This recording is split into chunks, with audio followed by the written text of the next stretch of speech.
Kashmir premiere league, खेलो आजादी से। अस्सलाम वालेकुम व्यूअर्स, मैं हूं आपकी होस्ट जारिया खान और आप देख रहे हैं अनदर एक्साइटिंग एपिसोड ऑफ खेलो आज़ादी से। जैसा कि आप सबको पता है कि हम इस शो में बात करते हैं आज़ाद कश्मीर में होने वाले उस मेगा इवेंट के बारे में जिसका नाम है कश्मीर प्रीमियर लीग। जी हाँ, और इसके साथ साथ हमारे साथ होंगे शो में बहुत सारे मेहमान जिनके साथ हम करेंगे बहुत मज़े की बातें, उनकी ज़िंदगी के शरारती लम्हात को डिस्कस करेंगे और खेलेंगे उनके साथ डिफरेंट गेम्स। तो तैयार हो जाइए, आज के हमारे मेहमान हैं वो स्पोर्ट्स लेजेंड जिन्होंने पाकिस्तान का नाम पूरी दुनिया में रोशन किया और आपके भी दिलों के बादशाह हैं और हमारे भी दिलों के बादशाह हैं। जी हाँ, मैं बात कर रही हूँ legendary sultan of swings and the vice president of KPL जनाब वसीम अकरम साहब। Welcome to the show sir. Thank you. कैसे हैं आप? मैं बिल्कुल ठीक ठाक। सर, आज होगी आपसे डिफरेंट टॉपिक्स पे गपशप Sure. और खेलेंगे आपसे कुछ मज़े की गेम्स। ओके, तो रेडी हैं आप फिर? एब्सोल्युटली। चलें, फिर पहला सवाल है कि ये बताइए कि आप वाइस प्रेसिडेंट भी हैं कश्मीर प्रीमियर लीग के, तो कैसे आइडिया आया आपको कि ऐसा करना चाहिए? देखिए मैंने इनको ज्वाइन अभी किया है कोई 3 महीने पहले, बट जब मुझे पता लगा ये KPL हो रही है, so it was very exciting for me because हम बड़ा सुनते हैं कि आप नॉर्थ में बड़ा टैलेंट है, उनको मौका नहीं मिलता पाकिस्तान से खेलने का या फर्स्ट क्लास खेलने का। सो कम से कम इस प्लेटफॉर्म से जब पूरे पाकिस्तान के टॉप प्लेयर्स मुजफ्फराबाद में जाकर खेलेंगे, जो कि एक बड़ा खूबसूरत शहर है। मैं तो बहुत पहले गया था, बट मुझे अच्छी तरह तस्वीरें जब देखता हूँ, यहाँ 2 दरिया मिल रहे हैं, उनका स्टेडियम इतना खूबसूरत है, वहाँ के लोग इतने फ्रेंडली हैं, एंड इसलिए तो कहते हैं कि it's heaven on earth. Plus cricket वहाँ पे वो भी अंडर लाइट्स, और हर टीम को जो अच्छी चीज़ है कि हर टीम में हमने जो कश्मीर के प्लेयर हैं वो 3 से 4 प्लेयर्स, यंग प्लेयर्स हमने हर स्क्वाड में रखने हैं ताकि हम वहाँ के टैलेंट को प्रमोट कर सकें और उनको ये ना शिकायत मिले कि जी हमें मौका नहीं मिलता। कम से कम इससे उनको मौका तो मिलेगा, अच्छे प्लेयर्स के साथ खेलेंगे, सीखेंगे, परफॉर्म करेंगे तो आगे पाकिस्तान के लिए भी खेल पाएंगे। आपको नेशनल टीम में लाने वाले कौन थे? जो टीम में मुझे एक्चुअल शुरू में जो लेके आए थे वो थे जावेद मियांदाद साहब, जावेद भाई, वो मेरे पहले कप्तान थे। उसके बाद इमरान भाई मेरे दूसरे कप्तान बने। सो मेरे जो इंट्रोड्यूस कराने का क्रेडिट है वो जावेद भाई को मिलता है। अच्छा, उस दिन को मिस करते हैं जब आप ग्राउंड में फर्स्ट टाइम परफॉर्म कर रहे थे? ये बड़ी पुरानी बात है, बट आई सपोज फेज़ होता है। मैं तो वो तकरीबन भूल ही गया हूँ मैं कब डेब्यू किया था, आज से 30-35 साल पहले। बट ऑफ कोर्स जब पहली दफ़ा मैं पाकिस्तान के लिए खेला था, it was like any young kid, it was dream come true playing with जो मेरे हीरोज़ थे जिनके पोस्टर्स मेरे कमरे में लगे थे। इमरान भाई, Javed Miandad, Zaheer Abbas, Asif Iqbal, Mushtaq Mohammad, all these guys, इनके पोस्टर्स मेरे पास होते थे और मैं उनके साथ, बल्कि उनके अंडर भी खेला एज अ कोच, उनके अंदर एज अ कैप्टन भी खेला और फिर इन सब को मिला। सो वो like I said, it was dream come true. अच्छा, आजकल के जो प्लेयर्स हैं वो तो छोटी बात को लेकर बड़े पैनिक हो जाते हैं, अनफिट हो जाते हैं। तो आपने तो 30 साल की उम्र में डायबिटिक के पेशेंट हो गए थे, तो किस तरह आपने अपने लास्ट मैच तक ऐसे परफॉर्म किया कि किसी को महसूस ही नहीं हुआ कि कोई ऐसी भी प्रॉब्लम है आपको? हाँ, 7-8 साल आई प्लेड जब मैं डायग्नोज हुआ था डायबिटिक। उसके बाद पाकिस्तान से खेला हूँ। आई थिंक 150 विकेटें टेस्ट क्रिकेट में, वनडे में, उसके बाद जाके मैंने लिए हैं। I think it's all to, सारा ही आपका माइंड गेम है।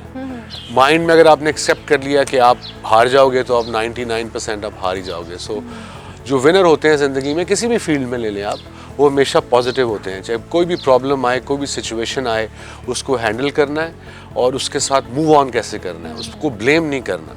So that's what formula winners apply world wide in any field. अच्छा, एक सिचुएशन है आपके पास Sure. कि आप कप्तान हैं और आपकी टीम के एक प्लेयर ने एक कैच छोड़ दिया जी, तो आपने उसको पंजाबी में डांटना है। वो मैं यहाँ बता नहीं सकता कि जब हम खेलते थे तो हम पंजाबी में क्या कहते थे। अब लोग आई थिंक खुद ही गेस कर लेंगे। इस वो गुस्से में बड़ा कुछ निकलता था, पर लाइक टीवी पे कह नहीं सकते। बट आई थिंक लोगों को पता है, वो लिप रीड कर लेते थे जब हम खेलते थे कि एग्जैक्टली क्या कह रहे हैं। बट वो दिल से नहीं, हो तो फ्रस्ट्रेशन में कई दफ़ा आपसे ये मुंह से आपकी चीज़ें निकल जाती है। But it was all fun and games. एक लेजेंडरी क्रिकेटर होने के साथ साथ आपने होस्टिंग की फील्ड में भी बहुत काम किया, तो सबसे ज़्यादा आपको मज़ा किस में आया और लगा कि ये काम आसान था और ये ज़रा मुश्किल था? काम हर मुश्किल है। अगर आपने किसी काम में अच्छा होना है, उसके लिए मेहनत करनी पड़ती है, होमवर्क करना पड़ता है। और इवन एज अ होस्ट, अगर आपका जो गेस्ट है, आपने कुछ होमवर्क मेरे पे भी किया होगा, कुछ पढ़ा होगा मेरे बारे में। वैसे तो क्वेश्चंस तो कोई भी पूछ सकता है, how you ask this question, और वो सारा मैंने किया। मैंने दोनों फेज़, क्रिकेट का फेज़ भी इंजॉय किया है, और अभी आई थिंक लोगों को शायद पता नहीं है, मैंने मूवी भी की है कॉमेडी, नवंबर में की थी कोविड से पहले, वो भी आई नहीं बिकॉज सिनेमाज बंद हैं। So it should be fun. So little bit of acting भी की है मैंने, कमर्शियल्स, टीवी कमर्शियल्स बड़े करता हूँ। सो मैं एंजॉय करता हूँ ये फेज़ भी। ये भी मेहनत वाला काम है, आसान काम नहीं है ये। चलते हैं हमारे फर्स्ट सेगमेंट की तरफ, जिसका नाम है पावर प्ले। इस सेगमेंट में आपने विद इन सेकंड्स आंसर्स देने होंगे, ठीक है? डन। आपके पास कुछ ऑप्शंस होंगी, Sure. उनमें से किसी एक। ओके। पहला सवाल है कि अगर आपकी लाइफ पर कोई फिल्म बनाई जाए तो आप किस एक्टर को वसीम अकरम के रूप में देखना पसंद करेंगे? एक्चुअली मेरे पे ऑटोबायोग्राफी, ये जो डॉक्यू फिल्म कहते हैं, ये बनने की कोशिश हो रही है। सो हम ढूंढ रहे हैं पाकिस्तान में कि कौन वसीम अकरम खेल सकता है। सो अभी तक तो कोई ज़हन में नहीं आया, because the actor has to be my height to start off with. So अब सबसे पहले तो लिमिट वहाँ पे हो जाता है। एक्टर्स तो हमारे यहाँ बहुत अच्छे हैं, no doubt about it. I mean, और लड़कियों में ले लें, औरतों में ले लें, लड़कों में ले लें, मर्दों में टॉप एक्टर्स हैं। बट आई थिंक उसके लिए मेरी टीम होमवर्क कर रही है। जब कोई मिला कि जो मेरा कैरेक्टर खेल पाएगा, आई थिंक बहुत सारे हैं, बट प्रॉब्लम सिर्फ हाइट की आ रही है अभी। लेकिन आपके पास 3 ऑप्शंस हैं अभी। क्या है कोई ऑप्शंस? एक ऑप्शन आपको सिलेक्ट करनी होगी। एजाज असलम, अदनान सिद्दीकी या फहद मुस्तफ़ा। आई सपोज तीनों बड़े ज़बरदस्त एक्टर आपने नाम लिया, but I definitely pick between Adnan and Fahad. I think I am leaning towards Fahad now, Fahad Mustafa. हमारा नंबर 1 रॉक स्टार है यार वो तो। 1992 वर्ल्ड कप के फाइनल में मुश्किल टीम का आउट होने वाला पहला खिलाड़ी कौन था? इंग्लैंड टीम का आउट होने वाला पहला खिलाड़ी कौन था? पहला आई थिंक मैंने ही आउट किया था, इयन बोथम था वो 1992 वर्ल्ड कप फाइनल में मेलबर्न में। 20 साल पाकिस्तान के लिए खेला, दुनिया के बेशुमार बैट्समैन भी सामने आए जी। किस बैट्समैन के सामने आपको लगा कि आज सही मेरा मुकाबला होगा, यानी कि बहुत? देखिए, मैं बड़े ग्रेट्स के खिलाफ खेला हूँ 90s में, अर्ली 80s में, फिर 2000 में। Sachin Tendulkar, Brian Lara, Sunil Gavaskar, Allan Border, Viv Richards, अब मैं नाम, रिकी पॉन्टिंग प्रेजेंट, इन सब के खिलाफ खेला हूँ। सो एज अ बॉलर कभी सोचा नहीं कि ये नेगेटिव, कभी नहीं सोचा कि मुझे ये मारेगा या अटैक करेगा। हमने ये सोचा कि हम इसको आउट करेंगे। सो मेरा आई थिंक जो मंत्रा था वो ये था कि दुनिया का जो टॉप प्लेयर है अगली टीम का, मैंने उसको उस पर अटैक रखना है, उस पर प्रेशर रखना है। और उस जब कप्तान या मेन प्लेयर पे प्रेशर डालते तो पूरी टीम थोड़ी गिर जाती। तो मेरा ये प्लान होता था। एक सिचुएशन है कि आप किसी डेजर्ट से जा रहे हैं जी, और वहाँ पे 3 लोग खड़े हैं लिफ्ट लेने के लिए, तो उनमें से किसको आप लिफ्ट देना पसंद करेंगे? एजाज अहमद, वकार यूनिस और Shoaib Akhtar? Definitely Ijaz Ahmed, although maybe Shoaib as well. Ijaz मेरा रूममेट रहा 10 साल, सो बड़ी दोस्ती है उससे मेरी। अच्छा जी, इसलिए आप उनको लिफ्ट देंगे? दोस्ती बड़ी है ना, एक दूसरे को जानते हैं, उससे जब लिफ्ट देनी पड़ेगी तो फिर आई थिंक उनमें से एजाज ही को पिक करूंगा। Sorry guys, no offence.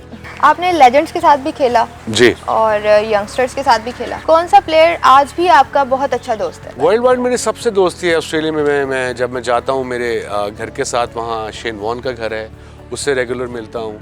Brian Lara से फ़ोन पे टच है, सचिन तेंदुलकर को मैंने भी विश किया है। So we get in touch. जब हम मिलते हैं तो वी मीट अप प्रॉपरली, पुरानी बातें याद करते हैं, पुराने किस्से, एक दूसरे की जो मुकाबले हुए थे वो याद करते हैं, and we have a good laugh. I mean, हम सब ने बड़ा ज़बरदस्त टाइम गुजारा है। Sachin, Brian Lara, myself, I mean ये सारे बड़े याक कालस, पाकिस्तान से Inzi is there, all these guys, touch में रहते हैं हम। सईद अनवर से टच में रहता हूँ मैं काफ़ी। या अगर आपको डिनर की ऑफर की जाए जी, तो आप इनमें से किसकी ऑफर को एक्सेप्ट नहीं करेंगे? ओके। जावेद मियादाद, ज़हीर अब्बास या फिर आपके कप्तान? आई थिंक मैं शायद जावेद भाई की एक्सेप्ट ना करूँ। सॉरी जावेद भाई, अब तक कभी खाने में बुलाया नहीं। आपने दुनिया की हर टीम के साथ खेला जी। सबसे ज़्यादा प्रोफेशनल बोर्ड कौन सा लगा आपको? प्रोफेशनल क्रिकेट बोर्ड, ये आई थिंक इवन देखा जाए तो ऑस्ट्रेलिया ऑर्गेनाइज्ड हैं, इंग्लैंड ऑर्गेनाइज्ड हैं, even India is organised now. PCB is getting there, but consistency चाहिए ना लीडरशिप में। अब अगर ये आपका चेयरमैन है वो कम से कम 3-4 साल रहेगा तो कोई सिस्टम चेंज कर पाएगा। So PCB is also getting there, but all the top boards are obviously always has been England, Australia. जिंदगी में कौन सा ऐसा इंसान रहा जो आज भी आप उसको बहुत मिस करते हैं? ऑब्वियसली फैमिली में देखा जाए तो माई डैड एंड मेरी लेट वाइफ हुमा, उसको बहुत मिस करता हूँ। अपने डैड को बड़ा मिस करता हूँ। बट अब ज़िंदगी में लाइक आई सेड कि ज़िंदगी में चलना तो है, आपने मूव ऑन लाइफ के साथ होना पड़ेगा। ट्रेजेडीज़ भी आती हैं, ट्रायम्फ्स भी आते हैं, and you just have to move on and live life. Obviously जिनको आप प्यार करते हो वो आप भूल नहीं सकते, सो मगर अपनी ज़िंदगी आप रोक भी नहीं सकते। तो अगर वसीम अकरम को 3 वर्ड्स में एक्सप्लेन करना हो, बताना हो, तो क्या कहेंगे आप? 3 लफ्ज़ों में 3 लफ्जों में क्या हो सकते हैं 3 लफ्ज़? I am loyal, I am honest and I am straight forward. इससे सिंपल चीज़ें, इससे मेरा नहीं ख्याल कि इससे आसान चीज़ें कोई अडैप्ट कर सकता है। इससे ज़िंदगी बड़ी आसान हो जाती है।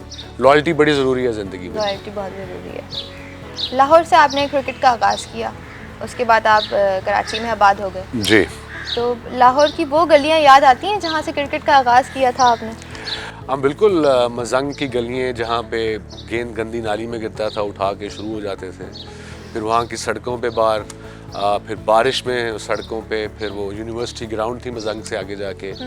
सब दोस्त भी याद हैं, उनको मिला नहीं अरसे से, बट आई रिमेंबर वो चाइल्डहुड मेमोरीज कभी नहीं भूल सकते आप। अब हम अपनी विकटें, 3 विकटें, स्टंप्स खुद लेके जाते थे टेनिस बॉल से, जब 5वीं 6वीं जमात में थे। तो क्रिकेट का शुरू से ही बड़ा लगाव था। चलते हैं जनाब हमारे सेकंड सेगमेंट की तरफ, जिसका नाम है कमेंट्री बॉक्स। सर, आपसे मैं कुछ क्वेश्चंस करूंगी, कुछ पिक्चर्स दिखाऊंगी, आपने उन पे अपने कमेंट्स दें। ओके। तो इन लोगों की पिक्चर्स देखकर कुछ कमेंट्स करें, क्या आपके माइंड में आता है। पहली पिक्चर है आपके पास।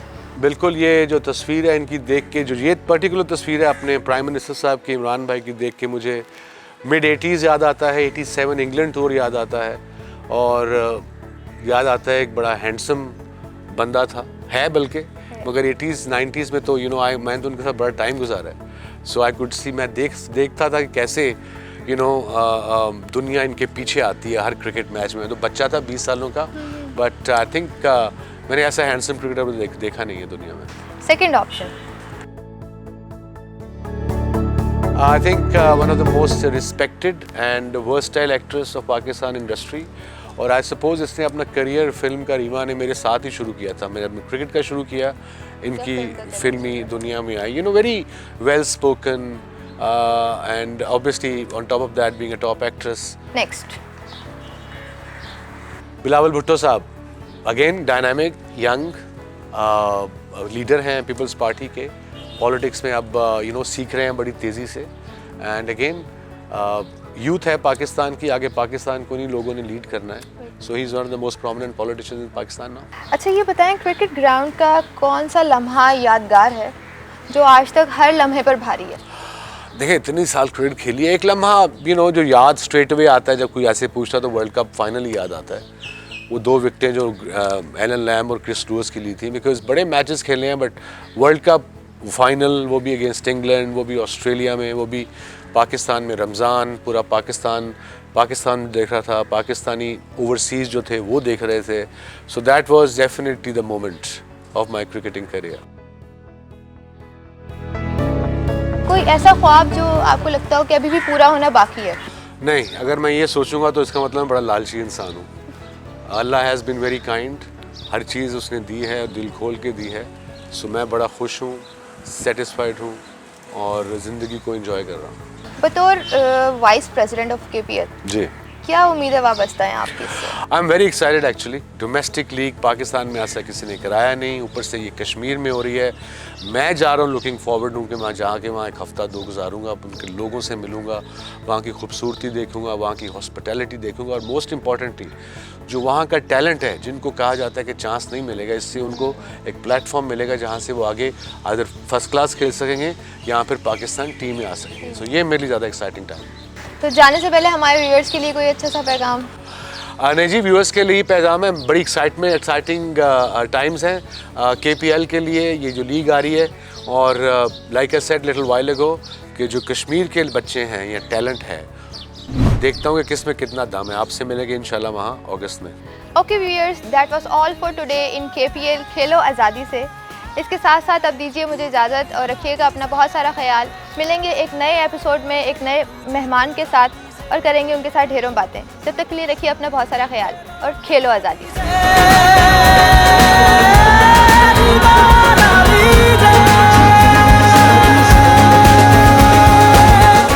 कश्मीर प्रीमियर लीग, खेलो आजादी से। Red Hope